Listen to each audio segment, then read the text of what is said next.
Bismillahirrahmanirrahim. Assalamualaikum warahmatullahi wabarakatuh. Alhamdulillahirabbil alamin.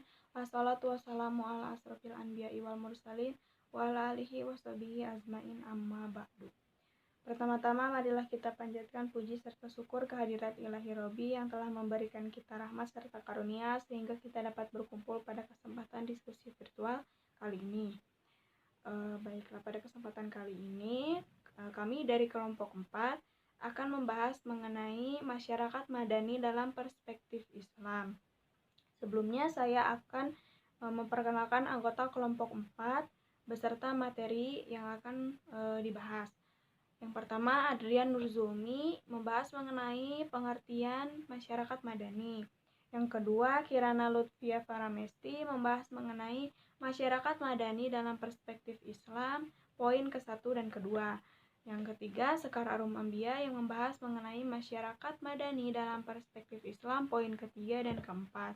Yang keempat, LK Fikril Al-Hasani yang akan membahas mengenai ciri masyarakat ideal. Dan yang terakhir, saya yang akan mengulas sedikit mengenai masyarakat madani. Baik, masyarakat madani atau dikenal dengan civil society dapat diterjemahkan sebagai masyarakat yang beradab dalam membangun, menjalani, dan memaknai kehidupannya. Istilah masyarakat madani dimunculkan oleh Anwar Ibrahim, yakni mantan Wakil Perdana Menteri Malaysia. Menurutnya, masyarakat madani merupakan sistem sosial yang subur berdasarkan prinsip moral yang menjamin keseimbangan antara kebebasan individu dengan kestabilan masyarakat. Inisiatif dari individu dan masyarakat akan berupa pemikiran, seni, pelaksanaan pemerintah yang berdasarkan pada undang-undang, dan bukan nafsu atau keinginan individu. Untuk membahas lebih dalam mengenai masyarakat madani, langsung saja kita ke penyampaian materi. Baik, Assalamualaikum warahmatullahi wabarakatuh. Izin memperkenalkan diri, nama saya Adrian Nurzulmi dengan NPM 202171077. Di sini saya akan menjelaskan pengertian daripada masyarakat madani. Masyarakat madani atau civil society dapat diartikan sebagai masyarakat yang memiliki adab dalam menjalani hidupnya, menikmati serta memaknai. Adapun istilah masyarakat madani ini terlontar ketika ada pendapat atau pernyataan daripada Anwar Ibrahim, seorang wakil Perdana Menteri Malaysia, pada tanggal 26 September tahun 1995. Nah, adapun madani itu dalam bahasa Arab artinya sipil atau civilized, artinya masyarakat yang sudah beradab atau memiliki adab. Nah, namun dalam arti tersebut banyak yang berpendapat bahwa civil society tidak sesuai dengan ajaran Islam, dikarenakan menurut Nurul SM, masyarakat madani dalam perspektif Islam bukanlah terjemahan dari civil society karena segi bahasa ada kesalahan dan karakternya berbeda dari masyarakat yang dibangun oleh Rasulullah SAW pada saat pasca hijrah di Madinah itu sendiri. Setelah itu istilah masyarakat madani itu sering digunakan oleh Prof. Haji Emil Salim ya, yang dulu pernah mencalonkan sebagai wakil presiden bersama B.J. Habibie. Selain Soeharto juga istilah masyarakat madani ini sering sekali terucapkan karena sejatinya masyarakat madani identik dengan kehidupan kota, yaitu yang sibuk, berpikir secara logis, dan juga mencari terobosan-terobosan baru untuk memudahkan kehidupannya, dan juga bersifat manfaat bagi seluruh halayak umum. Konsep masyarakat madani ini sebenarnya adalah konsep masyarakat yang baru yang bersifat universal dan perlu penyesuaian serta strategi apabila ingin diterapkan di negara kita Indonesia. Perlu adanya langkah strategi sistematis dan juga strategis sehingga dapat merubah pemahaman, kebiasaan, pola hidup masyarakat Indonesia. Karena ya seperti kita ketahui, konsep di masyarakat madani ini adalah terciptanya peradaban yang lebih baik lagi dikarenakan dengan berpikirnya secara logis manusia dan juga pengembangan daripada teknologi yang akan membantu untuk manusia berkembang lebih baik lagi, seperti itu. Ya, mungkin itu saja yang dapat saya sampaikan. Terima kasih atas perhatiannya. Assalamualaikum warahmatullahi wabarakatuh. Bismillahirrahmanirrahim. Izin memperkenalkan diri, nama saya Kirana Lutfia Paramesti. Di sini saya akan menjelaskan tentang masyarakat madani dalam perspektif Islam. Yang pertama, umatan wahidah. Terdiri dari dua kata, yaitu ummah dan wahidah. Kata ummah berarti berarti sekelompok manusia atau masyarakat. Sedangkan kata wahidah adalah bentuk muannas dari kata wahid yang secara bahasa berarti satu. Ungkapan ini terulang dalam Al-Quran sebanyak 9 kali. Di antaranya terdapat dari surah Al-Baqarah ayat 213. Dalam ayat tersebut secara tegas dikatakan bahwa manusia dari dulu hingga kini merupakan satu umat. Allah Subhanahu wa Ta'ala menciptakan manusia secara makhluk sosial yang saling berkaitan dan saling membutuhkan. Manusia dari dulu hingga kini baru dapat hidup dengan cara saling membantu atau satu komunitas atau umat, yaitu sebagai suatu komunitas yang memiliki persamaan dan keterkaitan secara fitrah manusia yang ditetapkan Allah Subhanahu wa Ta'ala. Jadi, umatan wahidah adalah suatu umat yang bersatu berdasarkan iman kepada Allah Subhanahu wa Ta'ala dan memacu kepada nilai-nilai kebijakan. Umat tersebut tidak terbatas kepada bangsa, di mana mereka merupakan bagian atau arti umat mencakup pula seluruh manusia. Dan yang kedua ada umatan wasatan. Istilah umatan wasatan ini mengandung makna masyarakat ideal. Istilah ini antara lain terdiri dalam Al-Baqarah ayat 143. Dalam ayat tersebut dijelaskan bahwa kualifikasi umat yang baik adalah umatan wasatan, yang berarti dasar pertengahan atau moderat. Pada posisi pertengahan dapat menjadikan masyarakat tersebut tidak memihak ke kiri dan ke kanan, yang kemudian bisa mengantarkan manusia untuk berlaku adil. Dengan mewujudnya masyarakat ideal pada posisi tengah atau umatan wasatan akan memberikan dampak terhadap masyarakat yang hanya larut dalam pemikiran terhadap alam materialisme dan hanya larut pada alam rohani saja. Begitu juga dengan konsep posisi tengah atau umatan wasatan ini menjadikan manusia mampu memadukan aspek material dan spiritual dalam kehidupan sehari-hari. Sebagai contoh, umat yang mengambil jalan tengah berarti tidak kikir. Sebagai contoh, umat yang mengambil jalan tengah berarti tidak kikir dan tidak boros. Tidak berlebihan sekaligus tidak berkekurangan. Semua yang dilakukan itu secara seimbang, profesional, dan adil juga. Tidak berat sebelah dan tidak zolim. Mungkin itu yang saya sampaikan, dan poin ketiga dan keempat akan disampaikan oleh Sekar. Assalamualaikum warahmatullahi wabarakatuh. Saya Sekar akan melanjutkan materi yang telah disampaikan oleh Kirana. Yang ketiga yaitu khair ummah. Istilah khair ummah dapat ditafsirkan sebagai umat terbaik atau umat yang unggul. Istilah khair ummah disebutkan sekali pada Quran, yaitu Quran Surat Al-Imran ayat 10, yang dijelaskan bahwa kaum muslimin merupakan umat terbaik yang membawa tugas menyeru pada kebaikan atau ma'ruf dan juga mencegah daripada kejahatan yaitu mungkar, dan juga perintah untuk beriman kepada Allah Subhanahu wa Ta'ala.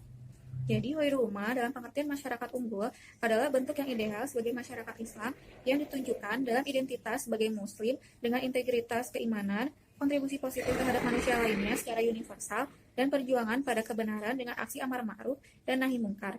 Yang keempat, ada baldatun thayyibatun. Istilah baldatun thayyibatun dapat ditafsirkan sebagai negeri atau daerah yang baik. Kata baldatun berasal dari kata balad. Dalam pengertian bahasa, kata balad diterjemahkan sebagai tempat sekumpulan manusia yang hidup. Kata baldatun thayyibah juga terulang sekali dalam Al-Quran, yaitu Quran Surat Saba ayat 15.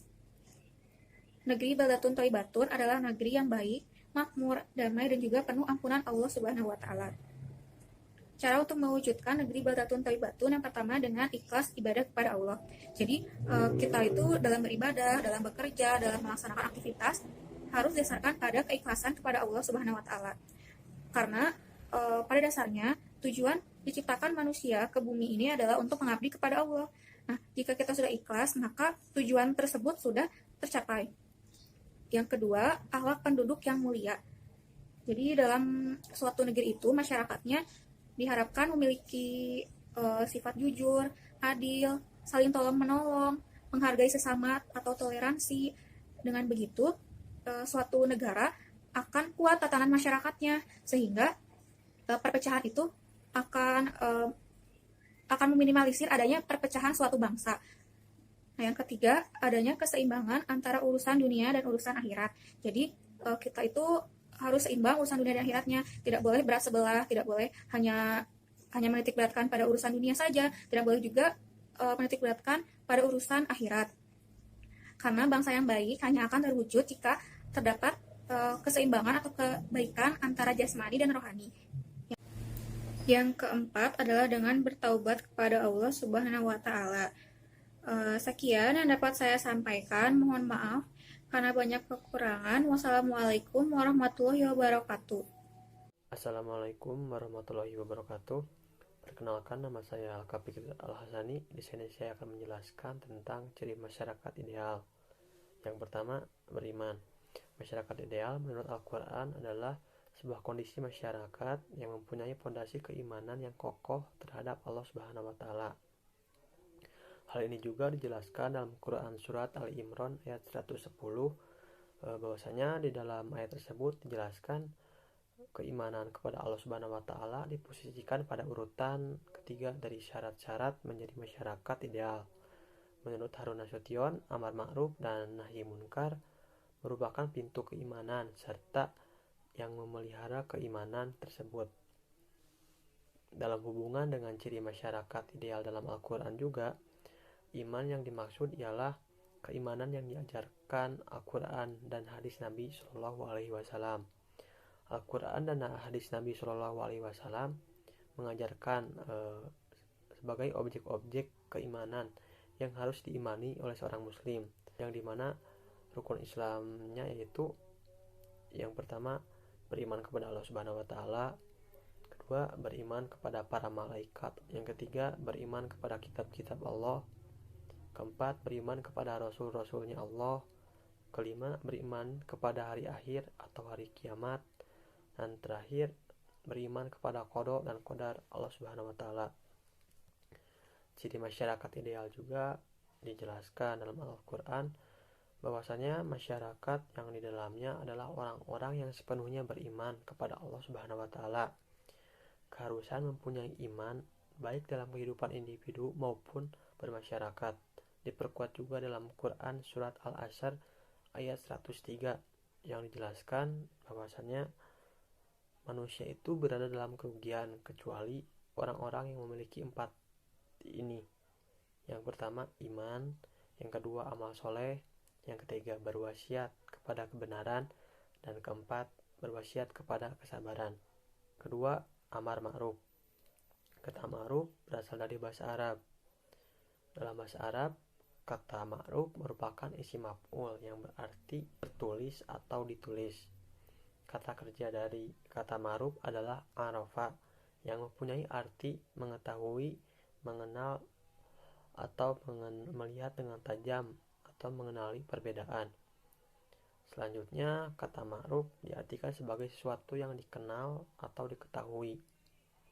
Dalam Al-Quran, kata ma'ruf ini disebutkan sebanyak 32 kali. Dalam setiap penyebutannya juga, makna dari kata ma'ruf tersebut diberi konteks yang tertentu. Meskipun kata-katanya sama, yaitu kata ma'ruf yang tertuju pada kebaikan. Dengan ini, amar ma'ruf atau al-amru bil ma'rufi dapat diartikan memerintah atau mengajak kepada kebaikan, baik dalam bertindak, berperilaku, atau bertutur kata. Salah satu yang harus diperhatikan dari istilah ma'ruf yang disebut dalam Al-Quran adalah nilai kebaikannya, karena kebaikan tersebut merupakan hasil kesepakatan bersama dari anggota masyarakat.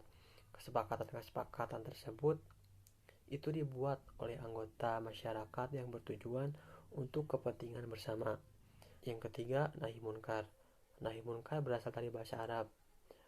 Secara bahasa, nahi memiliki arti mencegah, sedangkan munkar diartikan sebagai segala sesuatu yang dipandang buruk, baik menurut syariat maupun norma akal yang sehat. Makna ini kemudian menjadi lebih luas dalam konsepsi syariat, yaitu sebagai segala sesuatu yang melanggar norma-norma agama dan budaya atau adat istiadat dalam suatu masyarakat. Sedangkan istilahnya nahi munkar ini sudah menjadi istilah yang menjadi ajaran pokok dari agama Islam. Terlebih sudah menjadi tujuan utama dari agama tersebut. Jika dilihat dari tujuan utamanya, syariat yaitu membangun kehidupan manusia dengan dasar kebaikan serta membersihkan dari hal-hal yang bersifat kejahatan. Sesungguhnya istilah nahi munkar ini selalu bersandingkan dengan poin sebelumnya, yaitu amar ma'ruf, yang menunjukkan bahwa semua kebaikan-kebaikan serta sifat-sifat yang baik sebagai sesuatu yang memiliki kebaikan. Sebaliknya, istilah dari munkar ini menunjukkan bahwa semua dosa serta kejahatan manusia sebagai sesuatu yang jahat. Jadi ma'ruf merupakan sesuatu yang sesuai dengan watak manusia umumnya dan juga kebutuhan-kebutuhannya. Sedangkan munkar sendiri adalah kebalikan dari kata amar ma'ruf. Sekian dari kelompok kami.